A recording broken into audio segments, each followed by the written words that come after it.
దాదాపు 100కి మీకు 90 మార్కులు పడ్డారా? మీరు అన్నీ గమనిస్తూనే ఉంటారు. ప్రోగ్రామ్ ఎట్లా చేస్తున్నారు, ఎలా చేస్తున్నారు, ఎవరు ఎట్లుంటున్నారు అన్నీ గమనిస్తూనే ఉంటారు. హెడ్ మాస్టర్ నాకు అదే పని, స్కూల్ ఎలా నడుస్తుంది, ఏం చేస్తున్నారని. 90 మార్కులు పడ్డారా మీకు? మంచి పాస్ అయ్యారు మీరు. ఎందుకంటే ఎక్కడో ఉన్న ఉపాధ్యాయులను టైం వేస్ట్ చేసి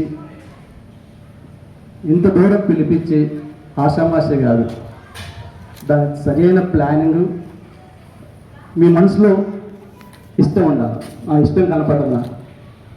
ఏదో వచ్చే సన్మానం చేసిన వాళ్ళకి అనేది గొప్ప కాదు. ప్రేమతో పిలిచారు, మేము కూడా ప్రేమతో వచ్చాం. మా సమయాన్ని ఈరోజు మీకు కేటాయించినందుకు మీ అదృష్టంగా భావిస్తున్నాను.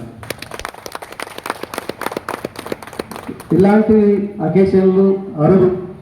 పెళ్ళికి పోతాం, పేరెంటాన్ని పోతాం, ఫంక్షన్లో పోతాం, ఎన్నో ఫంక్షన్లో పోతాం, కానీ ఇది అన్నిటికన్నా గొప్ప ఫంక్షన్ ఇది. ఎందుకంటే మీకు మాకు ఉన్నది బంధం ఓన్లీ విద్యార్థి ఉపాధ్యాయ బంధం, చుట్టాలని కాదు మేము. అయినా సరే మంచి నాణ్యత భోజనం పెట్టారు. నాణ్యత వద్దనుకున్నా, మీరు ప్రేమతో చేసి నాకు ప్రేమ కనపడతారు దాంట్లో, అందుకే తిన్నా నేను.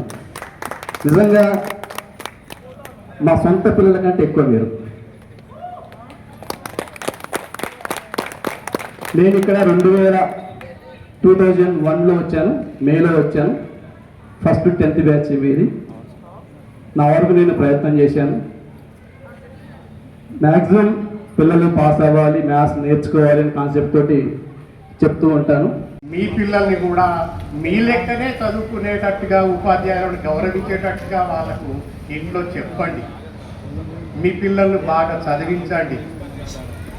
ఆరట్లని ప్రభుత్వ పాఠశాలలో చేర్పించాలని కోరుకుంటూ నాకు ఈ అవకాశం ఇచ్చినందుకు ధన్యవాదాలు తెలియజేస్తున్నాను. పొద్దుటి నుండి కూడా గమనిస్తూ ఉన్నా మీరు మాట్లాడిన విషయాలు, మీ ఆనందము, మీ కేరింతలు చాలా హ్యాపీ అనిపిస్తూ ఉన్నది. ప్రతి మనిషికి లోపల సంతోషం ఉంటుంది, బాధ ఉంటుంది. కానీ ఇటువంటి సన్నివేశాలల్లో షేర్ చేసుకోవడంలో స్నేహితుల దగ్గరనే ఎక్కువగా స్వేచ్ఛ ఉంటుంది. ఏదైనా